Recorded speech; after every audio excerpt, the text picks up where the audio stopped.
¿Se puede pagar salarios, remuneraciones con financiamiento público directo? Sí, se puede pagar. ¿Hay un tope para ello? En principio no. Por el otro extremo de su pregunta, ¿se pueden pagar servicios con financiamiento público directo en la medida en que, por ejemplo, esos servicios estén relacionados con capacitaciones, con investigaciones, producción de materiales audiovisuales? Sí. ¿Cómo así? ¿Y para qué sirve al menos el tema de financiamiento público? ¿Qué puede hacer un partido político con ese recurso que se le otorga de forma directa en tiempos que no estamos en campaña y en tiempos que estamos en campaña? Porque no solamente que le dan 3 meses antes de la campaña política, hay un financiamiento que está regulado por ley. Pero ¿cuáles son los alcances de las mismas? Más allá del morbo político que podría significar esto, un poco para hacer pedagogía electoral. Para que la gente entienda cuáles son los alcances de la ley, qué es lo que puede, qué es lo que no puede. ¿Es algo ilegal que han hecho pagándole 12.000 soles de sueldo a Vladimir Cerrón? ¿Es realmente ilegal pagándole 15.000 soles de sueldo a Patricia Lee? ¿Es ilegal más de $500.000 de soles contratados en consultoría por Renovación Popular? ¿Hasta qué punto esto del escándalo termina siendo ilegal? ¿Hasta qué punto el escándalo termina siendo algo que realmente se encuentra reglamentado por ley? Estamos aquí en los estudios de Exitosa con el doctor José Naupari, él es experto en Derecho Electoral y vamos a hablar sobre ese tema. Doctor Naupari, ¿qué tal? Mucho gusto, buenas noches. Buenas noches y muchísimas gracias por la invitación. Por favor, ya el escándalo estalló, ya sabemos lo que ha pasado, pero ¿es ilegal que alguien cobre sueldo con financiamiento público a un partido político? En la introducción del tema usted hacía una muy buena clasificación entre financiamiento público directo y financiamiento público indirecto. El supuesto que ha traído justamente este escándalo del día de ayer ha sido respecto al tema de financiamiento público directo. ¿Quiénes pueden recibir este financiamiento público directo? Los partidos políticos que obtuvieron representación en el Congreso. No todos, solo los que tuvieron representación en el Congreso. ¿Para qué se puede utilizar? Para cubrir gastos de funcionamiento ordinario, alquileres de locales, por ejemplo, locales partidarios, contratación de personal y también una mitad para ello y la otra mitad para actividades de investigación y capacitación a sus propios, digamos, militantes o candidatos. En ese contexto, ¿se puede pagar salarios, remuneraciones con financiamiento público directo? Sí, se puede pagar. ¿Hay un tope para ello? En principio no. Por el otro extremo de su pregunta, ¿se pueden pagar servicios con financiamiento público directo en la medida en que, por ejemplo, esos servicios estén relacionados con capacitaciones, con investigaciones, producción de materiales audiovisuales? Sí, tan es así que el Reglamento de Supervisión de Fondos Partidarios refiere que uno de los mecanismos para justamente dar cuenta de ello son los honorarios que se les pagan a los expositores. Ya, pero a ver, paremos un poco ahí en el detalle. 50% puede ser para contratación. 50%, claro, en realidad es para actividades. Actividades. Funcionamiento ordinario, 50%, no menos del 50% para capacitación. Y dentro de esas actividades puede haber el pago de personal a contratar. Sí, es más, incluso se dice literalmente en la ley que puede servir ese dinero para contratar personal. Y en virtud de ello, en el desarrollo reglamentario se dice que efectivamente se pueden pagar salarios y remuneraciones. Ya, pero entiéndase que eso se trata de dinero público. Sí. No se trata de fondo de campaña que han hecho con los cócteles, con la cena, con rifa, con polladas. No, son fondos públicos que salen del tesoro público. ¿Algún candado existe, alguna letra negrita existe en la cual te dice, sí, puedes contratar personal, pero hay esta condición que cumplir? Bueno, la condición va a cumplir, en principio va a tener que acreditarse que efectivamente esa persona forma, digamos, parte de la estructura organizativa, digamos, realiza funciones ordinarias. Es un trabajador, para hacer alguna... Tiene que estar en planilla. Por decirlo de alguna manera, claro, tendría en principio, para hacer un salario tendrías que ser contratado por lo menos a plazo fijo, ¿no? Ni siquiera, o a plazo indeterminado, porque de lo contrario no podrías venderte como un ¿Los partidos podrían pagar salarios por recibo por honorarios? No, es que eso ya no sería propiamente hablando un salario, eso sería en todo caso la contraprestación por un servicio. Ya sería el acabose de que el partido político que aspira a ser gobierno termine no respetando los derechos laborales, desnaturalizando las relaciones laborales. No sería nada raro. Pero, a ver, ¿y cómo se podría determinar la legalidad de los 12.000 soles que cobró Vladimir Cerrón o los 15.000 soles que cobró la señora Lee en Somos Perú? Bueno, sea el partido que sea, ellos tendrán que demostrar que lo que están pagando es por concepto de remuneración o salario y que esa persona efectivamente tiene un vínculo contractual de naturaleza, evidentemente prestación personal, subordinada y evidentemente remunerada, y que esa relación está acreditada entre el partido y el sujeto. Si no está acreditada ese vínculo, digamos, contractual laboral, no tendrían por qué utilizar el financiamiento El público. solo hecho de ser fundador del partido, presidente del partido, ¿ya le da esa facultad de poder cobrar un salario? Per se no, desde nuestro punto de vista. Eso va a depender de cada organización política, cómo lo estructura. Porque, por ejemplo, tranquilamente una organización política puede decir, ya, eres presidente del partido, pero tu cargo va a ser ad honorem. Ya, no tendría por Y qué ahí no cobrarlo. tendría por qué pagarte ni un sol. Bueno, o eres un presidente honorario, por ejemplo, o eres un secretario adjunto, pero como eres adjunto, no recibes salario. O, por ejemplo, personeros legales o técnicos que hay titulares y alternos. El alterno que entra a trabajar ante la ausencia, digamos, o digamos, ejerce su función ante la ausencia del titular. Digo, ya, bueno, como eres alterno y no necesariamente vas a estar, ya, tu cargo es ad honorem. Ya, ahí no tendría por qué utilizar financiamiento público directo para pagarlo. Ya, a ver, Vladimir Cerrón hace actividad política constante, redes sociales, de manera pública, reunión con el presidente de la República. Patricia Lee también hace lo mismo. Se reúne con el presidente de la República, esa siempre actividad constante. Pero el solo hecho de ser representantes legales de esos partidos y ya les faculta, o tiene que existir una planilla registrada en alguna instancia de la OMPE, del jurado, de registros públicos. ¿Cómo se puede determinar que esta persona realmente esté en la planilla como persona contratada y que merece un salario? No por el solo hecho de ser presidente, fundador o líder del partido. Claro, el solo hecho de ser un líder, si uno no tiene cargo y no desempeña ninguna función, no tiene por qué generarte ningún rédito económico. Ahora, lo que ocurre es que cuando ellos van a tener que rendir cuentas, sea la organización política que sea, ellos van a tener que acreditar ello. Por ejemplo, ahora, ¿cómo sería medianamente fácil acreditar que efectivamente tiene ese vínculo? Si de repente, en las normas internas de la organización política, si es el cargo de presidente es a dedicación exclusiva o a tiempo completo, como si fuera un funcionario público. Ya. Si me dices que es a tiempo completo, es claro que estamos hablando de una relación laboral y tienes tu derecho a tu sueldo, el monto que te fije. Pero si, por ejemplo, te dicen, no, en realidad vas a percibir dietas o te pago por sesiones, ya, dietas no es salario, por ejemplo. Y ahí, desde nuestro punto de vista, no estaría comprendido, porque la norma, al menos en ese aspecto sí, la norma reglamentaria es claro cuando alude a remuneraciones y salarios, ¿no? Que yo recuerdo, hasta donde yo recuerdo, la resolución 1669 no utiliza el término dietas. Ya. Y ahora, doctor Naupari, ¿y la organización política tiene que reportar a alguien, esta es mi planilla? Al momento de tener que rendir cuentas, y ya, si mal no recuerdo, ya han tenido que rendir cuentas de lo que han gastado en el primer semestre a la gerencia y supervisión de fondos partidarios, ahí es donde ellos van a tener que documentadamente acreditar justamente el vínculo laboral. Y en qué gastaron, ¿no? Claro, tú me dices, he gastado tanto en salario pagándole a tal persona. ¿A quién? Ah, ya, a él, ya. ¿Por qué? Acredítame, si es un salario, es tu trabajador, ¿dónde está la evidencia que es tu trabajador? Eso es bastante interesante. Ahí tenemos que ver la parte legal, que es lo que exactamente han cumplido. Eso en la parte salarial. En la parte del tope del sueldo, ¿existe un monto mínimo, tantas UITs proporcional al sueldo de alguien?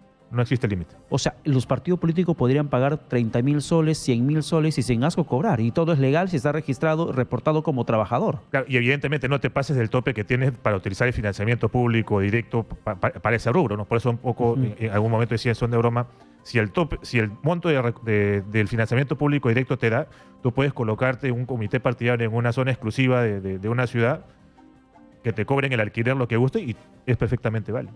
O sea, siempre y cuando está dentro de la ley. Pero hay algunos vacíos, por lo que veo, que tendría que precisarse en ese sentido. Porque de esos vacíos muchas veces los políticos o los partidos se aprovechan.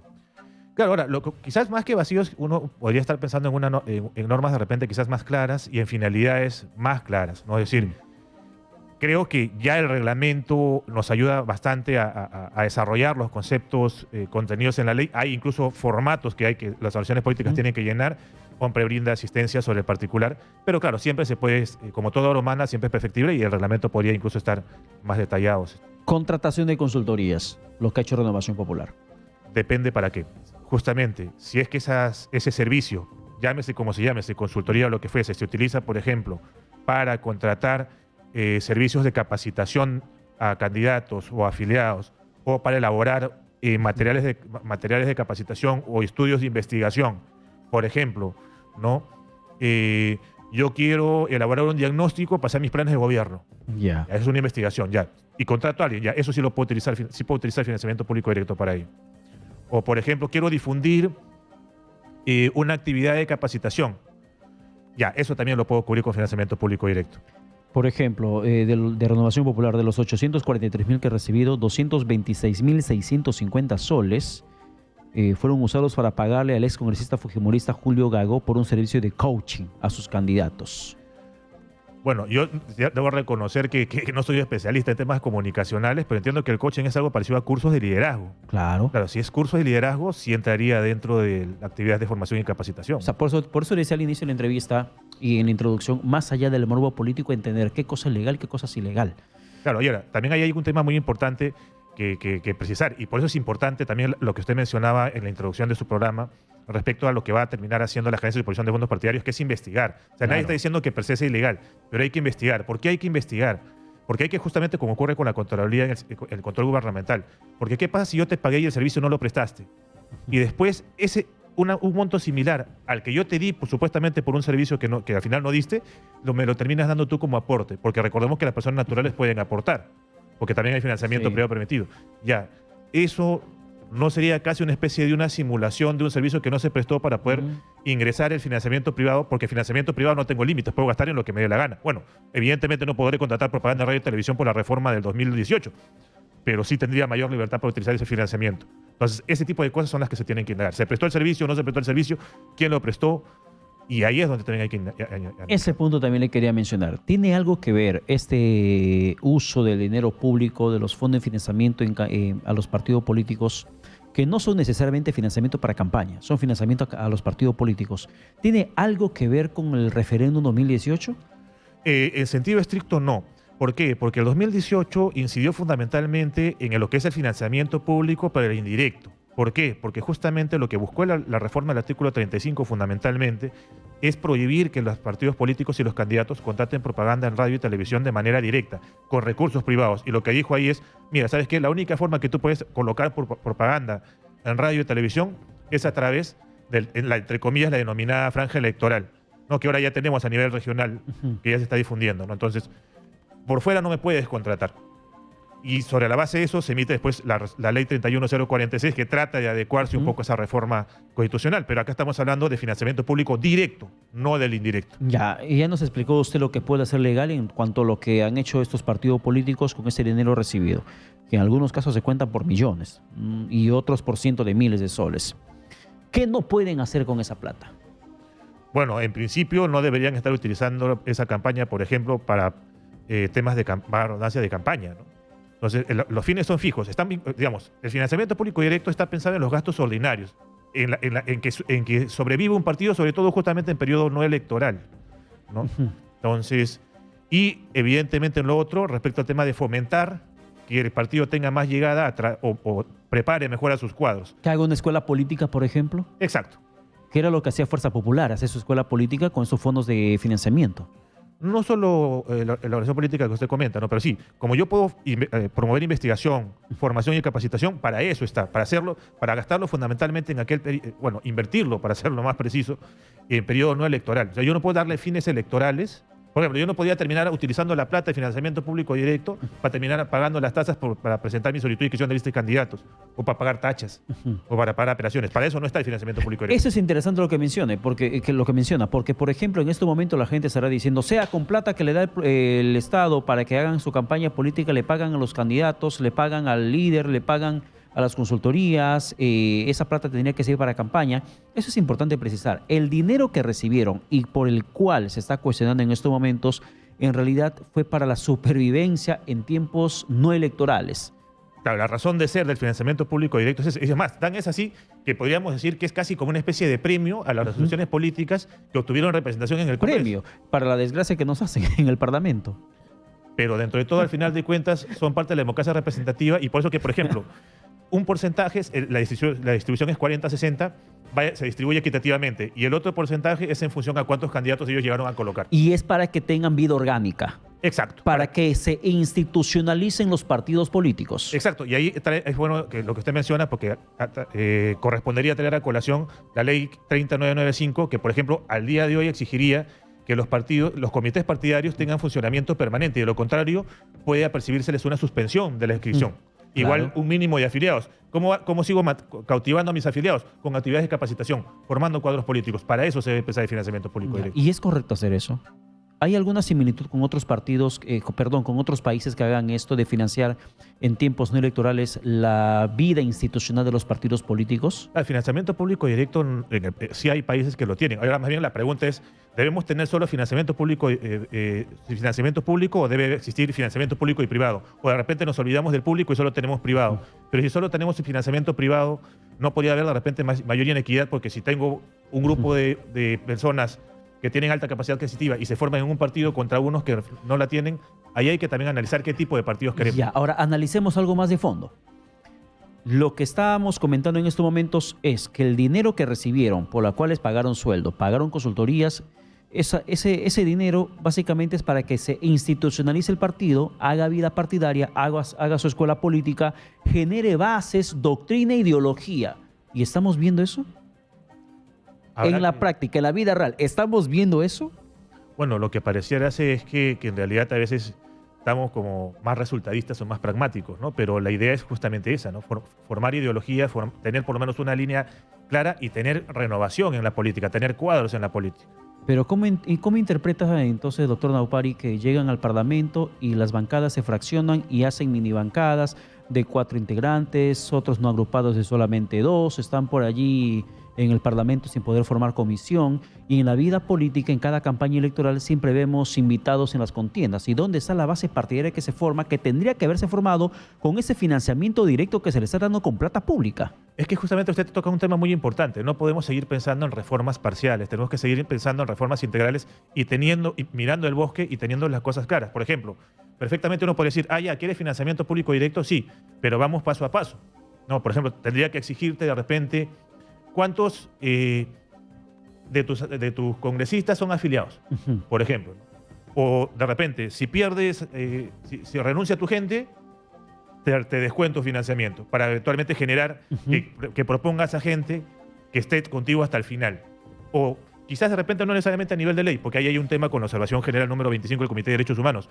Pero, y si internamente te exijo afiliación en tanto que más alto sea tu cargo, o eventualmente no necesariamente formación académica, porque tampoco es que queremos llegar a una aristocracia o una tecnocracia pura y dura, pero en una democracia representativa, y si te exijo para ser de repente congresista haber tenido otro cargo público representativo antes, para generar vida política y que sea cargo en el mismo partido. Entonces hay que analizar distintas variables: democracia interna, tema de transfugismo, financiamiento, la institucionalidad de los partidos. No es un tema solo financiamiento, es un tema que arrastra. Tiene que complementarse. Exacto. Con una vida política de por medio. ¿Qué era lo que en su momento Mauricio Mulder había planteado? Recuerda usted que para que alguien pueda postular un cargo por elección popular mínimamente debería tener 3 años de afiliación partidaria. Los 3-1, y que ahora con la 3998 era de 1, pero con el COVID se fue modificando a 6 y luego a la fecha de la convocatoria. Bueno, y el tema de Mauricio Mulder también quedó sin efecto. Lo dejaron sin piso. Bueno, en realidad la ley en estricto no llegó a salir, porque ahí se da justamente el proyecto de ley que fue objeto de la cuestión de confianza del 4 de junio del 2019, que terminó convirtiéndose en la ley de agosto de la 3998, que es la que subsume las normas sobre democracia interna. Pero nuevamente, el tema de los partidos políticos está muy vinculado con distintos temas, incluso promoción de participación política de las mujeres, acoso político, cómo se hace para respetar los derechos de los militantes, debido procedimiento en sede partidaria, a dónde puedo impugnar si es que eventualmente alguien me sanciona o me expulsa de manera indebida, cómo controlo justamente la vida partidaria real de los partidos políticos. Es necesario que sigan existiendo locales cuando ahora podemos hacer reuniones virtuales por Zoom. Estoy exigiendo cómo voy a acreditar la participación constante, la vida constante de los comités políticos. Entonces, hay varios temitas ahí que ameritan una reforma integral. Doctor Naupari, muchas gracias por estar con nosotros. A usted. Gracias por tu presencia aquí en los estudios de Exitosia, hablando de políticos, hablando de congresistas. Tenemos información desde el Congreso de la República con nuestra compañera Jacqueline Mesa. Jacqueline, te escuchamos. Buenas noches.